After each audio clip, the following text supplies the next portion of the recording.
welcome to very first video of my very brand new YouTube channel. And by the way, ये YouTube channel होने वाला है all about random videos and not just videos about nature और western घाट. Okay तो अगर आप लोग itinerary देख रहे हैं कि कुंभ मेला जाना कैसे है, वहाँ पे स्टेज के लिए क्या ऑप्शन है, तो उसके लिए मैंने एक अलग से वीडियो बना रही हूँ और उसका लिंक मैं डिस्क्रिप्शन में ऐड करूँगी. हमारा जो कुंभ मेला जाने का प्लान है वो बहुत ही रैंडम था. लेट्स से कि सुबह के 3:30 बजे हमारे फ़्लाइट के टिकट्स हमने कंफर्म किए थे और उसी दिन 8 बजे मेरी फ़्लाइट थी. एंड उस दिन ट्रैफिक बहुत ज़्यादा था बैंगलोर में. एंड जैसे सुबह मैंने फ़्लाइट बुक करी थी, उसके बाद मुझे ऑफिस में भी जाना था, उसके पहले बैग्स भी पैक करने थे.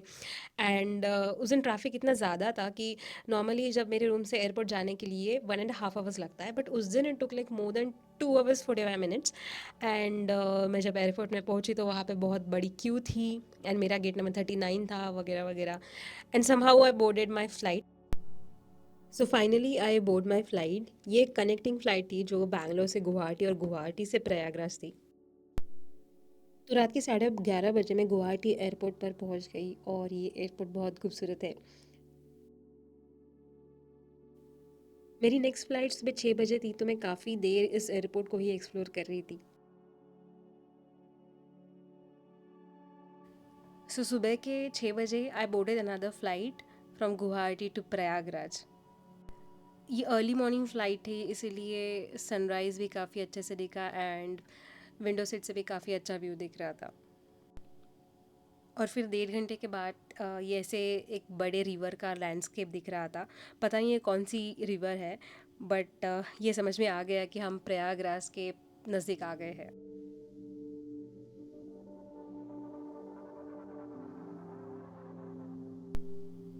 तो प्रयागराज में लैंड करते ही एक सेटिस्फैक्शन लग रहा था कि एटलीस्ट यहाँ तक आ गए, आगे का देखा जाएगा. एंड यहाँ पे तो पूरा कुंभ का सब वातावरण था.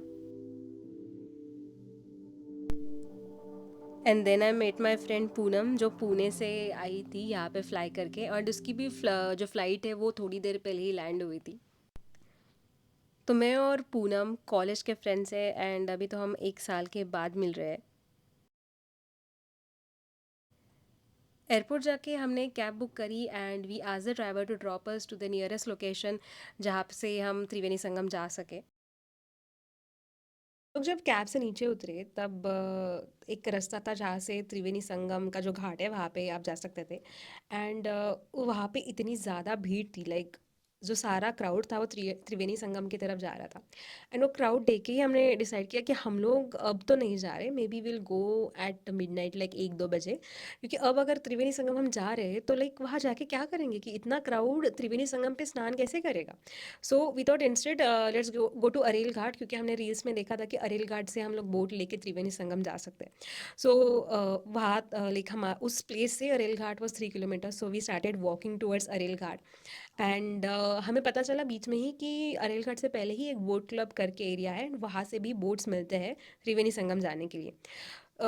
तो हम लोग बोट क्लब चले गए एंड बोट क्लब जाके पता चला कि वहाँ पे भी काफ़ी ज़्यादा भीड़ है एंड बोट्स एक्चुअली बंद है. क्योंकि हवा बहुत तेज़ चल रही थी, तो इसलिए गवर्नमेंट ने वार्न किया था कि कोई भी बोट्स अंदर नहीं जाएंगे. सो जो भी बोट्स है वो सुबह से वही वहीं पे थी, कोई भी अंदर नहीं गई थी. एंड सारे बोट्स जो है वो बुक्ड थे. लोग ऑलरेडी अंदर बैठे हुए थे. हम लोग लाइक और सारे बोट्स के पास जा रहे हैं और पूछ रहे हैं कि प्लीज़ हमें ले लो, हम 2 ही लोग हैं, लेकिन कोई हमें भाव भी नहीं दे रहा था. एंड देन फाइनली ऐसे हमने ऑलमोस्ट 15 16 17 पता नहीं कितनी ही बोट से पूछा होगा कि प्लीज़ हमें अंदर ले लो बोट में. तब जाके एक जो बोट्समैन है वो रेडी हुआ. एंड लाइक हमने 2-2 हज़ार भरे, 2000 पर head. And finally he was ready to take us inside a boat. Sorry. And then फिर उसके बाद कुछ 1-2 घंटे में ही गवर्नमेंट ने ग्रीन सिग्नल दिए और सारी बोट्स जो है वो चल पड़ी त्रिवेणी संगम की तरफ.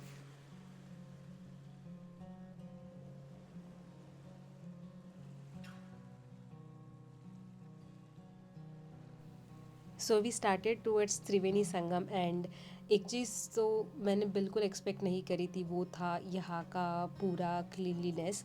मतलब आई डोंट नो क्या मेजर्स ले रही थी गवर्नमेंट, लाइक कैसे कर रहे थे, बट एक भी प्लास्टिक या फूल ये सब चीज़ें बिल्कुल नहीं थे कहीं पर भी आसपास, और बहुत साफ़ सुथरा पानी हर जगह पे दिख रहा था.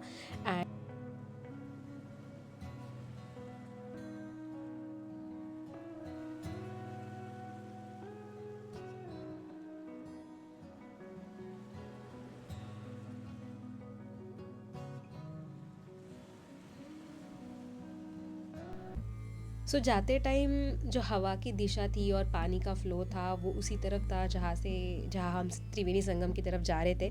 इसीलिए हम कुछ 40 मिनट्स में ही त्रिवेणी संगम पहुंच गए बोट क्लब से।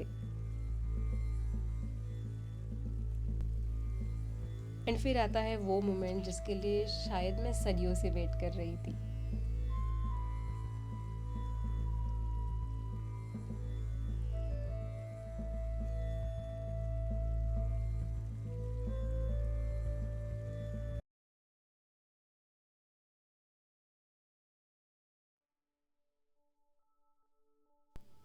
And I will be forever grateful to the people जिनकी वजह से मेरा त्रिवेणी संगम का जो स्नान है वो बहुत ही अच्छे तरह से हो गया।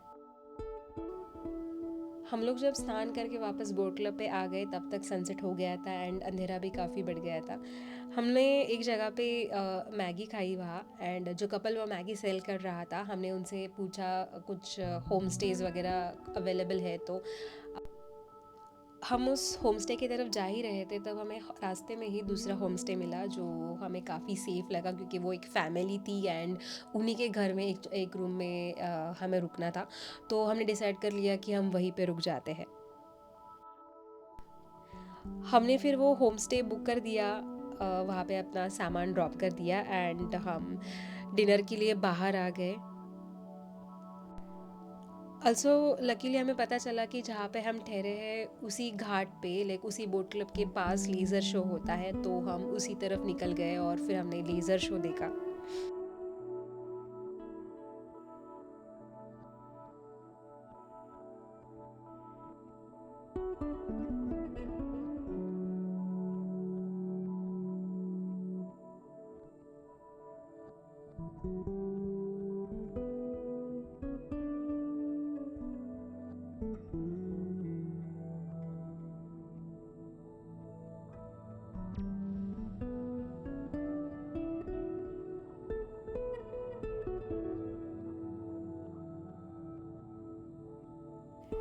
दूसरे दिन हम सुबह जल्दी उठे अराउंड 2:30 के आसपास एंड 3 बजे ही हम लोग अपना सारा सामान निकल के चल पड़े कि अब हमने देखने थे सारे जो अखाड़े थे और जो नागा साधु वगैरह है उनको सब देखना था।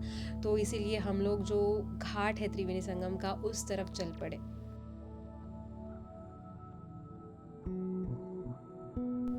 रास्ते में ही हमें एक ऑटो रिक्शा मिली जो हमारे लिए काफ़ी हेल्पफुल रही और इसने हमारा बहुत सारा समय भी बचाया।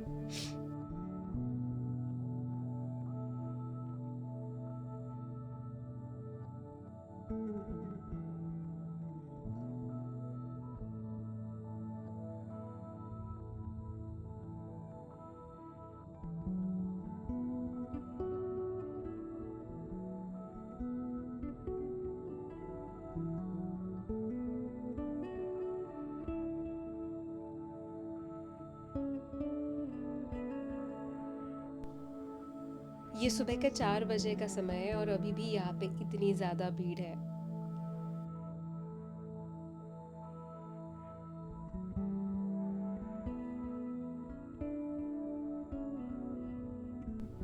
मुझे लगता है कुंभ मेला सिर्फ त्रिवेणी संगम में स्नान करने तक ही सीमित नहीं है। इस पूरे सफ़र में आप जिन लोगों से मिलते हो, जिनसे आपका कॉन्वर्सेशन होता है, जो लोग आपकी मदद करते हैं और जो विजडम एक्सचेंज होता है उसकी तो कोई तुलना नहीं है और वो एक बहुत अलग अनुभव है।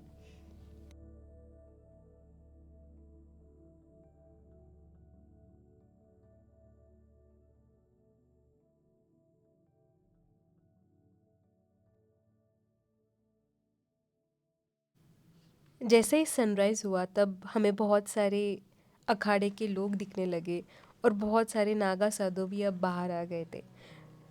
मेरी फ्रेंड पूनम ने एक नागा साधु से पूछा कि भक्ति क्या है, तो उन्होंने बहुत प्रसन्न भाव से ये बोला कि मैं तुमसे बात कर रहा हूँ लेकिन मेरा मन परमात्मा में है, ये है भक्ति। हमने एक शॉप से रुद्राक्ष खरीदे जहाँ पे जो रुद्राक्ष का फ्रूट होता है उसमें से रुद्राक्ष निकाल के दे रहे थे।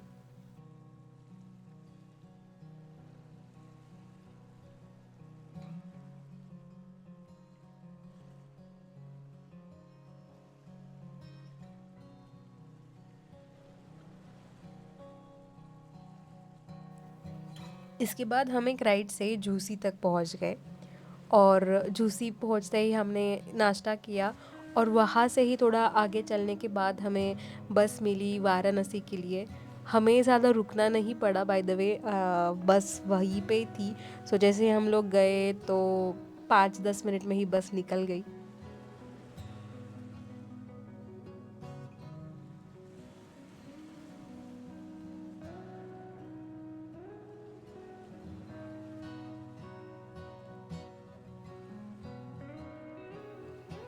वाराणसी में पहुंचते ही हमने एक ई रिक्शा पकड़ी, और वहाँ से हम लोग जा रहे थे घाट की तरह, जहाँ पे गंगा आरती रहती है।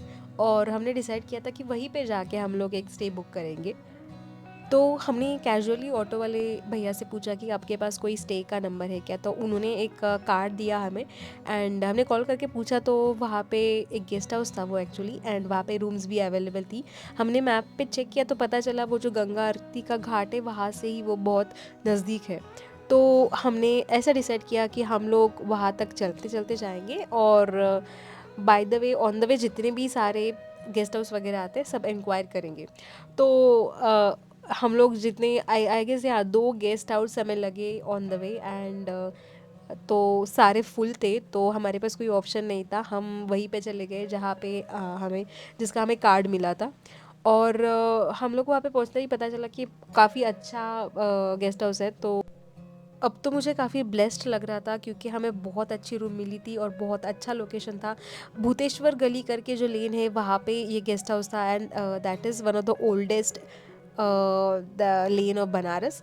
एंड यहाँ से जो गंगा आरती का घाट है वो बहुत नज़दीक है।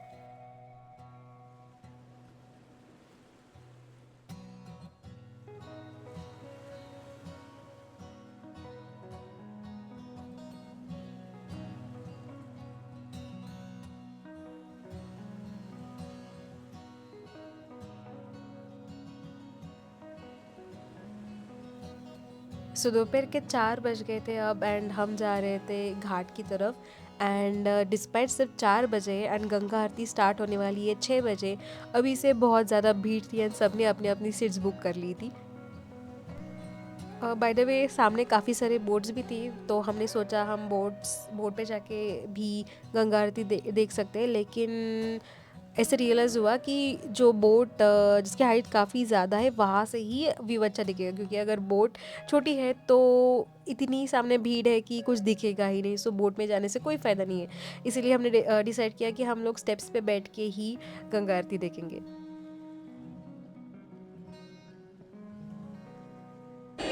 जय श्री राम।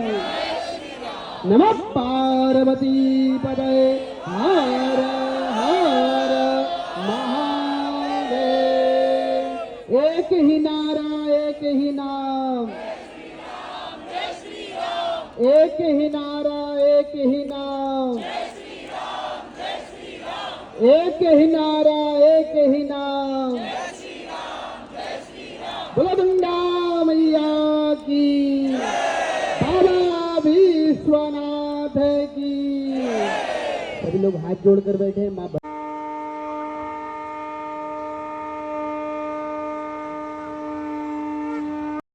शिवे सर्वार्थसाधिके शरणे त्र्यम्बके गौरि नारायणि नमोस्तुते।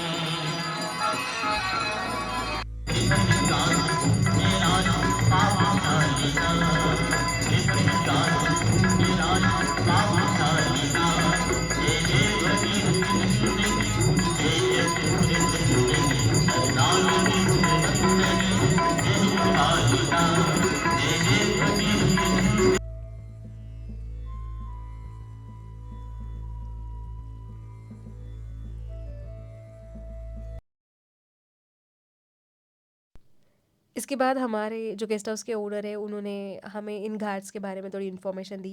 एंड दूसरे दिन हम लोग काशी विश्वनाथ मंदिर भी जा रहे थे, तो उसके बारे में भी हमें बताया कि किस तरह हमें क्यों में जाना है और कौन से गेट से अंदर जाना है।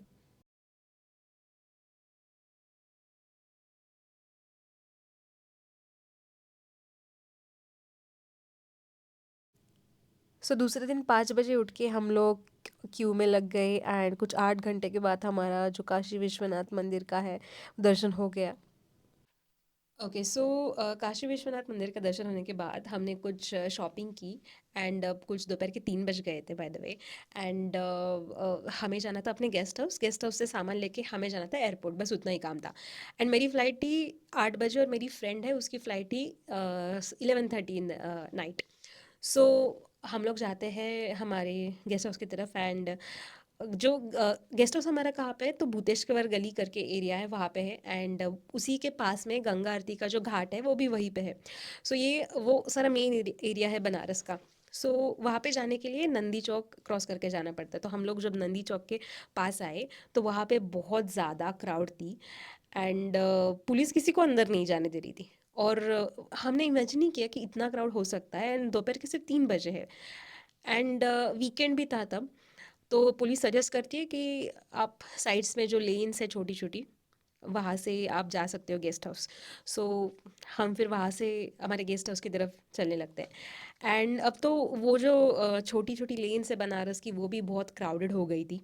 एंड हमने गूगल गूगल मैप्स में हम अपना गेस्ट हाउस का जो है एड्रेस वो डेस्टिनेशन पे लगाते हैं एंड हम चलने लगते हैं।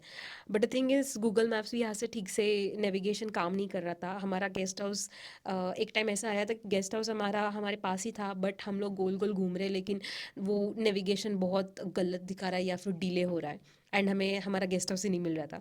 देन फिर हमने कुछ लोकल्स की हेल्प ली and we actually found like finally found our guest house. उसके बाद फिर हमने हमारा सामान कलेक्ट किया एंड अब काफ़ी सामान हो गया था हमारे पास एंड फिर से हम लोग उस उन्हीं गलियों में से बाहर आए एंड देन फिर हमने एक रिक्शा की एंड उस रिक्शा से हम लोग एक दूसरी जगह पे गए एंड वहाँ से एक दूसरी रिक्शा करके फिर हम एयरपोर्ट गए। बाय द वे एयरपोर्ट वहाँ से 32 किलोमीटर्स था बट हमें ये सारी जो लाइक पहली रिक्शा दूसरी रिक्शा टाइम पे मिली उसके वजह से we reached on airport on time.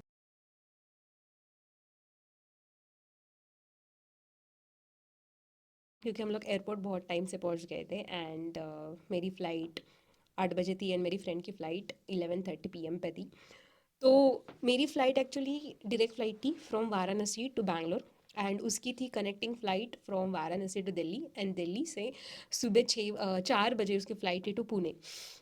सो मैं फ़्लाइट बोर्ड करने के लिए जाती हूँ लाइक 8 बजे एंड मुझे उसका मैसेज आता है कि उसकी फ़्लाइट 1 घंटे लेट हो गई है। अब उसकी जो नेक्स्ट फ़्लाइट थी like she was going to land in Delhi at around 1 AM in the morning and उसकी नेक्स्ट फ़्लाइट थी at 4 AM। So so she is like ठीक है फिर भी लाइक एंड हम सब लोग थोड़ा टेंशन फ्री है कि काफ़ी टाइम है बीच में so still we are safe. तो उसके बाद थोड़ी देर के बाद उसका फिर से कॉल आता है कि उसकी फ़्लाइट एक और घंटा लेट हुई है। तो we are like little scared at this moment क्योंकि उसकी उसने एक बैग है वो जो ऑलरेडी उसका चेक इन हुआ है and the thing is we notice one more thing कि उसके जो टर्मिनल्स है वो भी अलग अलग है। जैसे वो टर्मिनल 1 पे लैंड होने वाली है और उसकी फ़्लाइट टर्मिनल 2 पे है।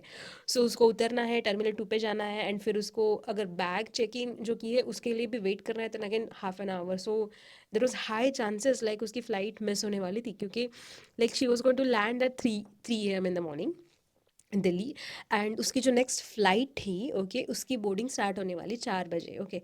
एंड अगर इन सब चीज़ों में और एंड 3 बजे से फ्लैंड होने वाली है वहाँ से उसको बाहर आने में ही 3:30 हो जाएगा like to come near that exit gate and उसके बाद वो बैग कब लेगी एंड दूसरे टर्मिनल कब जाएगी। So it was very scary at that moment. So I asked her कि जस्ट आस्क जो उसकी फ़्लाइट स्पाइस जेट की फ़्लाइट थी। सो जस्ट आस्क देम कि जो चेक इन की है बैग उसने क्या उसको वो वापस मिल सकती है क्योंकि फ़्लाइट ऑलरेडी 2 घंटा लेट हुई है एंड आप लोग अगर कंपेंसेट करना चाहते हो तो please do it in this way. So just request them and luckily they got agreed and उसकी जो बैग चेक इन हो चुकी थी वो उसको वापस मिल गई एंड एटलीस्ट वो टाइम तो सेव हो गया उसका। उसके बाद फिर वो जाती है वहाँ एंड जैसे फ़्लाइट लैंड होती है she just runs away terminal 1 से टर्मिनल 2 पे जाती है एंड उसको फ़्लाइट मिल जाती है। So that is a good thing. Okay so उसको फ़्लाइट मिल जाती है and yeah so last moment also we were like okay flight मिलेगी कि नहीं बट ठीक है हो गया and this is how our and yeah this is how we complete our 3 day trips from Kumbh Mela, Varanasi. Okay, so this is how our 3 days trip gets completed, and it is going to be very, very, very memorable. And thank you so much for watching this video. Stay tuned for upcoming videos.